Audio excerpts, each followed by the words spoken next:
जय हिंद। जैसा कि आप लोगों को पता है कि क्लास 11-12 मैथ्स का अभी आपका रिवीजन चल रहा है, यानी कि आप लोगों के लिए class 11-12 maths book RS Agarwal से शुरू से अंत तक पढ़ाया जा चुका है। आप चाहे तो घर बैठे अपना कोर्स कंप्लीट कर सकते हैं। तो रिवीजन के सेशन में हम लोग अभी कुछ डेफिनेशंस ऑलरेडी पढ़ चुके हैं। आज जो इस वीडियो के माध्यम से हम लोग पढ़ने जा रहे हैं डेफिनेशंस, वो आपका इम्पटी सेट क्या होता है, सिंगलटन सेट क्या होता है, फिनाइट सेट और इनफिनाइट सेट क्या होता है, इक्वल सेट क्या होता है, इक्विवेलेंट सेट क्या होता है, ये सबको फिर से समझेंगे। हालांकि पिछले वीडियो में भी आपको ये सब चीज़ बताया गया है, लेकिन आज हम लोग फिर से इसको रिवीजन सेशन चल रहा है तो फिर से हम लोग इसको पढ़ेंगे। तो सबसे पहले इम्पटी सेट के बारे में हम लोग जानते हैं। तो यहाँ पर एक एग्जांपल लेते हैं कि मान लीजिए कोई सेट ए है, इसमें एलिमेंट ए है, बी है, सी है, 3 एलिमेंट हैं। तो कहने का मतलब कि इसमें कुछ ना कुछ एलिमेंट हैं, ये खाली आपका नहीं है, तो इसको हम लोग नॉन इम्पटी कहेंगे। अब ऐसा हो जाए कि ए भी यहाँ नहीं होता, बी भी नहीं होता और सी भी नहीं होता, खाली आपका ये ब्रैकेट होता, यानी कि एक मिडिल ब्रैकेट जो है आपका और इसके बीच में कोई एलिमेंट नहीं होता, तो ऐसे ही सेट को हम लोग क्या कहते हैं, इम्पटी सेट कहते हैं। और इसको हम लोग डिनोट करते हैं फाई से। अगर फाई लिखा हुआ है तो समझिए इसका मतलब ये हुआ, और इसका मतलब ये हुआ तो यहाँ पर एक भी एलिमेंट नहीं है। अब इसके डेफिनेशन के बारे में अगर हम लोग जाएं कि डेफिनेशन किस तरह से डिफाइन कर सकते हैं इम्पटी सेट को, तो इम्पटी सेट को ए set containing no element at all is called empty set। और मैं आप लोगों को एक चीज़ बता दूं कि इसी इम्पटी सेट को हम लोग दूसरा नाम भी देते हैं, वॉइड सेट भी इसको बोलते हैं। इम्पटी भी कोई बोल दे, वॉइड भी कोई बोल दे, नल सेट भी बोल दे, तो ये सब जो है आपका एक ही नाम है, इस सब का एक ही मतलब होता है, इसको याद रखिएगा। अब इसी का ठीक थोड़ा सा अलग हटके एक नाम और बनाते हैं हम लोग, नॉन इम्पटी सेट, है ना। तो नॉन इम्पटी सेट कहने का मतलब इम्पटी सेट को छोड़कर जितने भी सेट हैं आपका जिसमें कुछ ना कुछ एलिमेंट हो, उसको हम लोग नॉन इम्पटी सेट कहते हैं। अगर कोई पूछ दे, कोई टीचर या कोई भैया, कोई आदमी आपसे पूछ दे कि भैया नॉन इम्पटी सेट को डिफाइन कीजिए, तो उसको एक लाइन में बता दीजिए कि a set containing at least one element is called non empty set. उसको हम लोग नॉन इम्पटी सेट कहते हैं। अब यहाँ पर देखिए, एटलीस्ट 1 एलिमेंट कहने का मतलब कि कम से कम एक एलिमेंट कंटेन करना चाहिए। अगर ऐसा हो कि सर 2 एलिमेंट ये कंटेन करेगा, कोई ए सेट है इसमें ए और बी आपका, तो एटलीस्ट कहने का मतलब कम से कम 1, 2 हो तो कोई दिक्कत नहीं है। अब कोई सेट बी है, इसमें 1, 2, 3 और 4 एलिमेंट हैं, तो 4 हो तो कोई दिक्कत नहीं है। यहाँ तो इसका कंडीशन क्या कह रहा है कि कम से कम एक एलिमेंट होना चाहिए। तो जितने भी इस तरह के सेट अभी तक आप देखेंगे आगे चल के, वो सारे आपका नॉन इम्पटी सेट ही कहलाएगा। अब एक चीज़ ध्यान दीजिएगा, बहुत बच्चा यहाँ पर जो है गलत करते हैं कि अब आपको एक एग्जांपल दे दे कि कोई सेट है सी और ये इस तरह का है, तो इसको हम लोग कौन सा सेट कहेंगे? इसको हम लोग इम्पटी सेट नहीं कहेंगे। कहने का मतलब कि इम्पटी सेट जो है, इम्पटी सेट इसका इस सेट सी का एलिमेंट है। ध्यान दीजिएगा, ये इम्पटी सेट हालांकि सिंबल है फाई, जो कि एलिमेंट है आपका किसका, सी का एलिमेंट है। तो इस तरह से इसको हम लोग इम्पटी सेट नहीं कहते हैं। तो उम्मीद करते हैं कि इम्पटी सेट और नॉन इम्पटी सेट में आपको ज़्यादा दिक्कत नहीं रह गई होगी।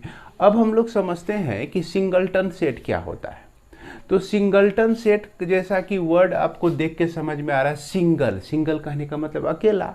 अगर आपकी शादी नहीं हुई है तो आप क्या कहते हैं कि हम सिंगल हैं, आप अकेले हैं। उसी तरह से सेट में अगर ऐसा हो जाए कि सिर्फ एक ही एलिमेंट हो तो वैसे सेट को हम लोग सिंगलटन सेट कहते हैं। तो आइए इसको किस तरह से डिफाइन करते हैं कि a set containing exactly one element, एक ही एलिमेंट यह कंटेन करेगा, is called singleton set. Singleton set, इसी को हम लोग सिंगलटन सेट कहेंगे। जैसे मान लीजिए ए कोई सेट है, इसमें 1 एक एलिमेंट है, बी कोई सेट है, इसमें 2 एक एलिमेंट है, सी कोई सेट है, इसमें आपका ए कोई एलिमेंट है, और डी कोई सेट है, इसमें एक एलिमेंट आपका 5 है। तो यहाँ पर इसको देखिए गलती नहीं कर दीजिएगा इम्पटी सेट समझने में। इम्पटी सेट इस डी का एलिमेंट है जो कि इकलौता है, और ए जो है आपका क्या है, इकलौता एलिमेंट है इस सी का। तो इस तरह से ये सभी सेट जो होते हैं आपका कौन सा सेट कहलाता है, सिंगलटन सेट। अब हम लोग फिनाइट सेट और इनफाइनाइट सेट को समझेंगे, फिनाइट सेट और इनफाइनाइट सेट को। तो फिनाइट सेट को अगर समझ जाते हैं तो इनफाइनाइट सेट को समझना बहुत मुश्किल नहीं रह जाता है। तो सबसे पहले हम इसका डेफिनेशन देख लेते हैं। फिनाइट सेट को हम लोग कैसे डिफाइन कर सकते हैं, any set in which the process of counting of members surely comes to an end, एक end आता है, is known as finite set। अब क्या होता है कि if set is not finite, अगर फिनाइट नहीं होता है तो हम लोग कह सकते हैं कि known as infinite set। अब इसको समझिएगा कि process of counting of members surely come to an end. अगर हम मेंबर्स को काउंटिंग करना शुरू कर दे तो एक समय आता है कि वो ख़त्म हो जाता है। जैसे आपके घर में जितना भी रोटी बना हुआ हो उसको काउंटिंग करेंगे तो अंतिम में ख़त्म तो होगा ही भाई, 50 गो होगा, 100 गो होगा, 200 गो होगा। बहुत ज़्यादा बड़ा परिवार है तो 500 भी रोटी हो सकता है। लेकिन यहाँ पर देखिए ये सिंगलटन है, इकलौता एलिमेंट है, एक ही एलिमेंट है। अब कभी कभी क्या होता है कि इस तरह का सेट हो जाए आपका कि यहाँ पर एक कोई सेट हमने लिया, इसमें 1 2 3 और 4 और 5, ये 5 एलिमेंट है, कह देंगे कि 5 एलिमेंट है। अब बी कोई हमने सेट लिया, इसमें 1 2 3 4 5 और ये जो है 100 तक, यानी कि 100 से ज़्यादा एलिमेंट नहीं है और हमको पता है और हम इसको काउंटिंग कर सकते हैं। 100 तक तो काउंटिंग कर ही नहीं सकते हैं, इसमें तो कोई दिक्कत नहीं है। अब ऐसा हो जाए कि सी कोई सेट हमने लिया जिसमें 1 2 3 4 और ये जो है आपका इन्फिनिटी तक चला गया। कहाँ तक चला गया, इन्फिनिटी तक। कहने का मतलब कि काउंटिंग हम करते रहेंगे, जहाँ तक काउंटिंग कर सकते हैं उससे भी आगे बढ़ के ये इन्फिनिटी होता है ना। इन्फिनिटी से ही प्रेरित होकर फिनाइट और इनफिनाइट, फिनाइट और ये आपका इनफिनाइट, माफ करेंगे, the set is not finite is known as infinite. ये इनफिनाइट जो है सेट बना हुआ है, यानी कि हम काउंटिंग करना शुरू करें और काउंटिंग अंत ही नहीं हो। तो अब जैसे तारा को काउंटिंग करना शुरू कर दीजिए आप, हर एक तारे का अलग अलग मान लीजिए नाम है कि नहीं, नाम है, कुछ नाम है कि तारा 1, तारा 2, स्टार 3, स्टार 4, स्टार 5, स्टार 6। आकाश में जितने भी स्टार हैं सबका नाम दे दीजिए आप और काउंटिंग करना शुरू कर दीजिए, तो काउंटिंग का कभी अंत ही नहीं होगा। तो वैसे में हम लोग अगर उसका सेट एक समझें तो वो इनफिनाइट सेट कहलाएगा। तो उम्मीद करते हैं फिनाइट और इन्फिनाइट आप लोग समझ गए होंगे। फिनाइट में क्या होता है कि मेंबर्स को हम काउंटिंग कर सकते हैं जितने भी मेंबर होंगे, और इन्फिनाइट में मेंबर्स को काउंटिंग नहीं कर सकते हैं। अब यहाँ पर एक चीज़ ध्यान देने वाली बात है कि यह जो फिनाइट सेट है आपका और यह इन्फिनाइट सेट है, इन्फिनाइट सेट को हम लोग रोस्टर फॉर्म में नहीं लिख सकते। ये बात पकड़ने वाली है, ध्यान दीजिएगा। इसको रोस्टर फॉर्म में नहीं लिख सकते हैं। तो आप कहिएगा कि सर सी तो आपका इन्फिनाइट है, देखिए ना रोस्टर फॉर्म में लिखे हैं कि नहीं, तो नहीं लिखे हैं, क्योंकि यहाँ सिंबल देकर एक सेंस हम दे दिए कि ये काउंटिंग आपका चलता रहता है। काउंटिंग आपका क्या होता है, चलता रहता है। ना तो कभी आप इन्फिनिटी पे पहुंच सकते हैं, ना सभी एलिमेंट को यहाँ पर लिख सकते। रोस्टर फॉर्म में हम क्या होता है कि सारे एलिमेंट को हम लोग लिखते हैं, जितने भी मेंबर होते हैं सबको लिखते हैं, और ये कोमा डाल के लिखते हैं। तो यहाँ पर नोट करने वाली बात ये है कि this infinite set can not written in the form of roster, यानी कि this infinite set can not written in roster form. इसको नोट कर लीजिएगा। अब हम लोग ये तो समझ गए। अब हमारा आता है इक्वल सेट और इक्विवेलेंट सेट। इक्वल सेट और इक्विवेलेंट सेट को समझने के लिए हम लोग एक चीज़ समझेंगे, कार्डिनल नंबर क्या होता है। क्या होता है, कार्डिनल नंबर क्या होता है, कार्डिनल नंबर क्या होता है। तो यहाँ पर हम देख रहे हैं कि सेट ए में 5 एलिमेंट हैं, तो इस सेट ए का कार्डिनल नंबर हुआ 5। अब बी में देख रहे हैं कि 100 एलिमेंट हैं, तो बी का कार्डिनल नंबर हुआ 5। तो आपको समझ में आ गया होगा कि जितना मेंबर होता है वही उस सेट का कार्डिनल नंबर होता है। और इसको नंबर ऑफ ए हम लोग इस तरह से डिनोट करते हैं, ये 5 हो गया। बी हो गया तो number of B equal to 100, इसमें 100 एलिमेंट हैं, तो ये आपका क्या हो गया, 100 इसका कार्डिनल नंबर हो गया। तो सीधा कार्डिनल नंबर बोलेंगे और समझ जाएंगे कि भाई सेट का में जितना भी एलिमेंट है उसके बारे में बोला जा रहा है। अब यहाँ पर हम लोग जानेंगे कि इक्विवेलेंट सेट क्या होता है और उसके बाद इक्वल सेट क्या होता है। हम लोग चलते हैं इक्वल सेट को समझने के लिए। तो इक्वल वाली बात हो रही है, तो स्वाभाविक है कि 2 सेट रहेगा तभी ना हम इक्वल कहेंगे कि इक्वल नहीं है। तो इसका मतलब इसका डेफिनेशन में 2 सेट को देखना पड़ेगा आपको। 2 सेट का इंट्रोडक्शन होगा, 2 सेट आएंगे इसके साथ। तो इसलिए हम इसको डिफाइन करने के लिए क्या करते हैं कि let A and B are 2 non empty set.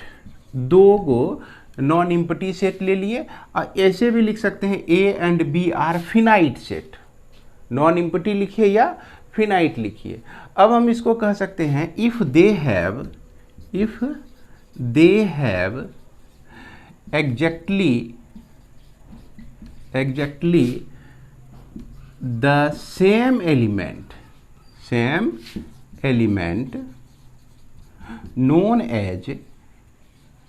known as equal set. इसी को हम लोग क्या कहते हैं, इक्वल सेट कहते हैं। तो हम लोग इक्वल सेट कहते हैं।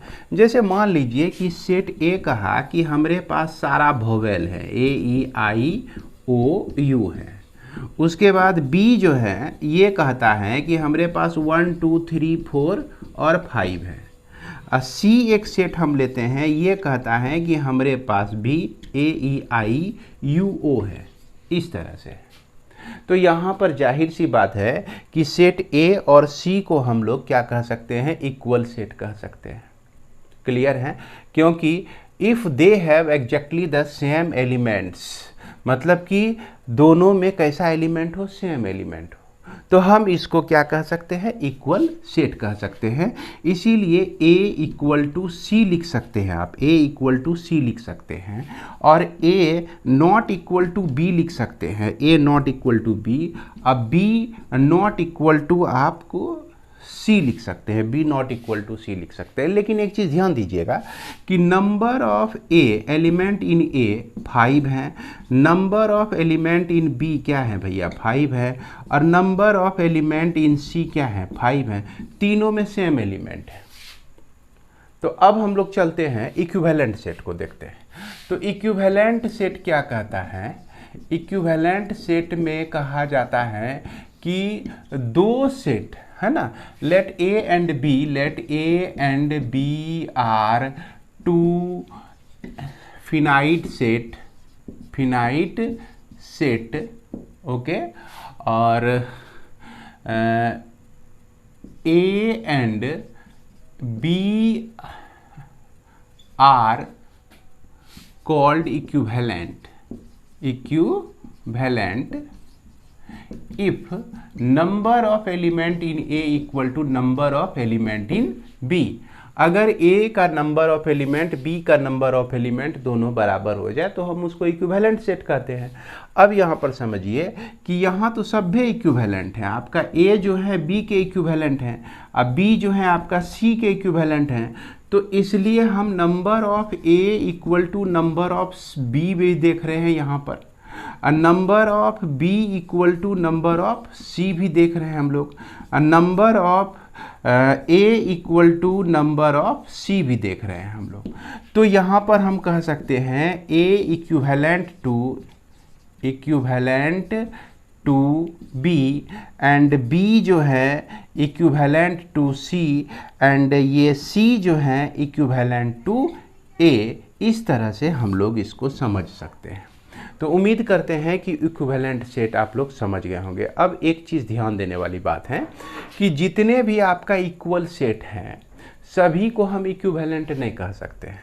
देखिए यहाँ पर ये सिर्फ इक्वल है, ये ए बी आपका इक्विवेलेंट है और बी सी भी आपका इक्विवेलेंट है। क्यों कि बी में जितना एलिमेंट है उतना सी में भी है, और जितना ए में है उतना आपका बी में भी है। तो इस दोनों को हम इस तीनों को इक्विवेलेंट कह सकते हैं, लेकिन तीनों में से किसी एक को ही हम इक्वल कह सकते हैं। इस एग्जाम्पल को अगर सामने में रखते हैं तो यहाँ पर हम एक चीज़ ध्यान देंगे कि every equal sets is called equivalent set, but every equivalent set need not be equal set. यानी कि सभी इक्विवेलेंट सेट को हम लोग इक्वल सेट नहीं कह सकते हैं। तो उम्मीद करते हैं कि आप लोग जो हैं यहाँ तक जो हमने बताया आप ठीक तरह से समझ गए होंगे। इसके बाद मैं कुछ डेफिनेशंस के साथ अगले वीडियो में हाजिर होता हूँ। तब तक के लिए जय हिंद, जय भारत।